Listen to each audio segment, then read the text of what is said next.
It's a beautiful morning. I'm live on Ball and every awesome social media today. How is everybody doing? It is 6:10 a.m. on Friday. We have a really busy day today. My wife and I decided to take the boys to Great Wolf Lodge just for a day, just the day pass. So we're excited to do that with them today and be able to get that going. Gotta have, look at these mugs. They're so old. We got these as an engagement gift, my wife and I. I use them quite often, but photos look the same, but just are definitely showing their age. So let's hear in the comments below what you guys have planned today and how you want to achieve those plans, right? How do you want to achieve your goal today? What does your schedule look like, right? Now, today I do want to go over a few things about some of the misconceptions of dieting and the relationship with food and how, and just some of the comments that I've seen on some, even my own reels, and what people may have been taught differently and where they have gotten their information from. So I do a lot of research and I also study quite a bit as being a personal trainer and a coach. There's two different things about that.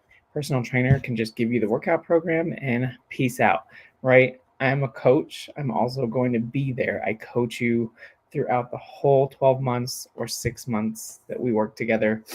Um, so I'm consistently working on learning new things, learning how my clients work, and studying the science of how nutrition works in the body and how our body moves, what it needs to move, what it needs to lose body fat, and what it needs to lose weight, right?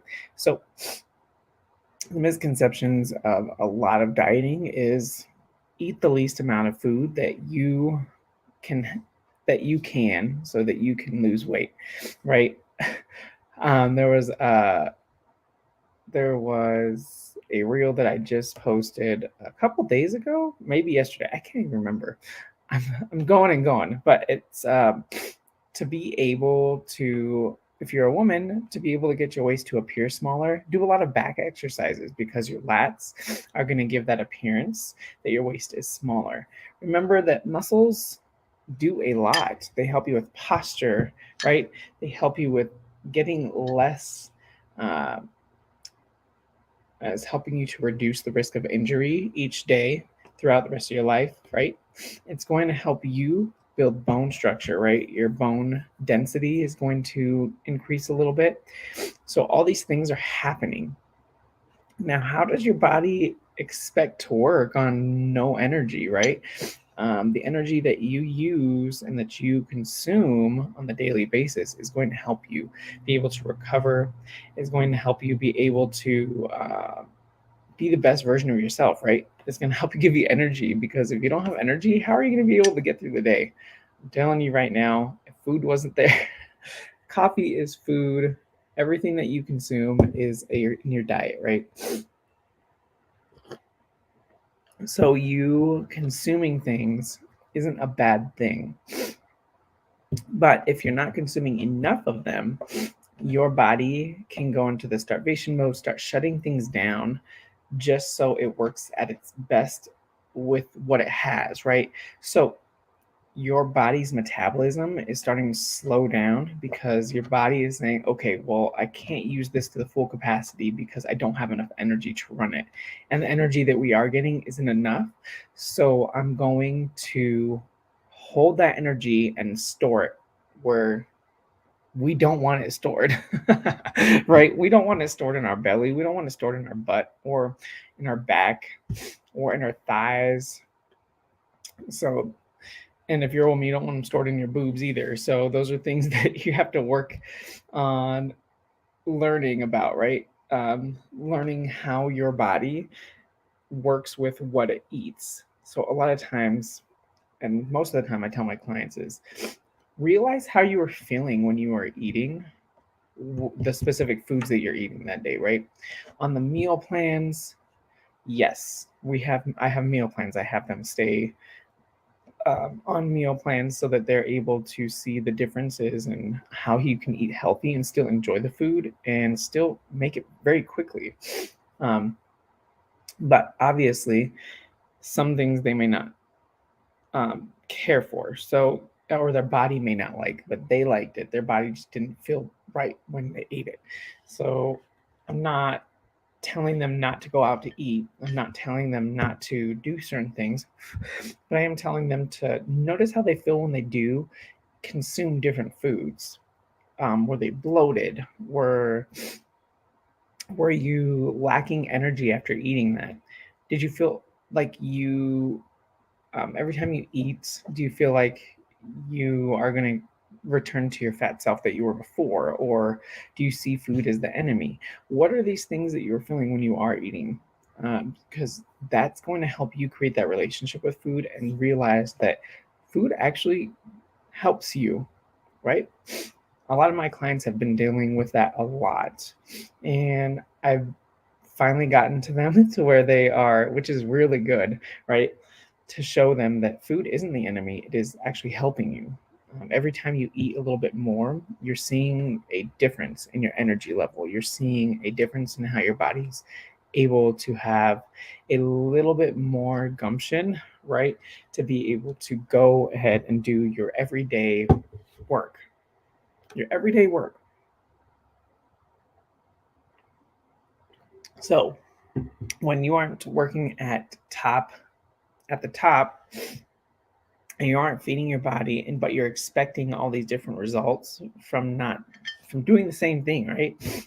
um, Doing the same thing but expecting different results is going to drive you insane, right? So try something new to offset your plateau. Consume 2 to 500 calories more on the daily to help you break that plateau. Now, if you end up seeing that you're eating too much on the most, right? And don't think you don't deserve food, because that is one thing that a lot of people, and even I used to struggle with, right? Is, oh, I've got to work even harder because I consumed a little bit more than I'm used to. I got to go run 14 miles instead of 12. It was a lot, right?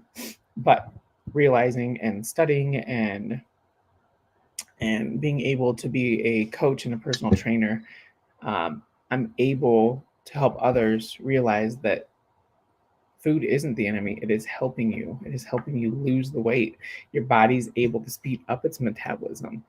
Now, a lot of people have been told, and probably you've been told, not to eat, right? Well, just don't eat. That'll be your everything ready to go, right? Then I haven't been eating, but why isn't it changing anything is the question. If you're doing the same thing and expecting different results, maybe it's time to change the things that you are doing and eat. Everybody deserves to eat. You don't have to think that you have to work out harder to eat, right? You shouldn't work out to eat. You should work out for different goals, such as I want to be at my healthiest. I want to be at my strongest. I want to be at my best version because I want to prove to myself that I can do it. Even when it's hard, I still want to be there to do it. So these are different things that you can do to help you switch your mindset a little bit more on food intake, right? Because food is life. I want you to really sink that in. Food is life, because if you don't eat, you're not going to have very much life to live, right? You're slowly going to be dying because you're not feeding yourself. But if you're feeding yourself the very least in the minimum and you're starving or you're finding yourself very lethargic, right? Maybe it's time to up that intake. Now, if you're a woman or if you're someone like me that has already had a bad relationship with food or has struggled in the past, this may be a lot harder for you, and that's okay. That's not that you can't do it. It's just going to be a very long and hard transition for you, but it's something that you can do. if you keep working at it, you're going to develop this relationship with your food that you're like, oh, that looks delicious. I used to have the whole bag, but now I'm only having 5, right? There's so much progress that you can do. I'm not saying you can't eat these things, but if you don't eat them and then all of a sudden you're putting them back into your diet, you may have a lot of stomach issues. So start slowly adding things in that you do like. And if you continue to feel lethargic or less energy or just kind of bad in general, maybe that's something you shouldn't consume on the daily basis and change it up, right? If you cook with oil, maybe cook with Pam instead, right? Things that are a little easier for you. Get a pan that is non-stick that you don't have to use oil in, or you just cook it all together with just seasoning, right? You don't have to use oil, you don't have to use cornstarch. Things like that can help you make a big change in your diet. But today, I want you to realize that you deserve food. You always deserve to eat, and you are not alone on this. So, if you are having any problems and in your current situation, you're just not able to see the progress in your nutrition goals, in your fitness goals, I'm here for you. You can always just text me, or you can DM me. Let me know if you have any questions. I'm always there for you. I am a coach, not just a personal trainer. I am that person that does care if you are learning and that you are progressing every single day. And progression looks differently on everybody. So I'm here for you. Coach Isaac is wishing you a happy Friday. Have a great day. Remember, you deserve food, and food deserves you, because you're so important in this world that you need to show us. Have a wonderful day, and I'll see you guys soon. Bye, everybody.